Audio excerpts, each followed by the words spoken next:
Erta o'lim juda ko'p. Xo'sh, buning asosiy sababi nima? Bu borada fikrlar turli xil bo'lishi tayin. Lekin to'g'ri javob davleniya, yuqori qon bosimi, insult, infarkt.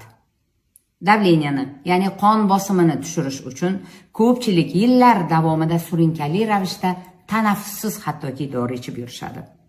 Nima deb o'ylaysiz? Tana nima qilayotganligini, nega davleniyani ko'tarayotganligini o'zi bilmaydimi nima? Aslida qon bosimining asosiy sababi quyuq, yog'li, shilimshiq, iflos qon. Bu holat esa yillar davomida yuzaga keladi. Buyraklar bunday sifatsiz qonni hayday olmaydi.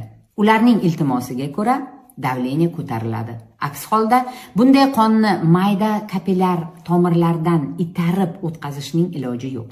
Odamlar esa dori ichib davleniyani tushiradilar. Paradoksni qarang. Quyuq, oqolmayotgan qonni miyaga, buyraklarga yetkazib borishi uchun tana maxsus davleniyani ko'taryapti. Chunki miyaning ham, buyraklarning ham kapillarlari juda ingichka, juda mayda.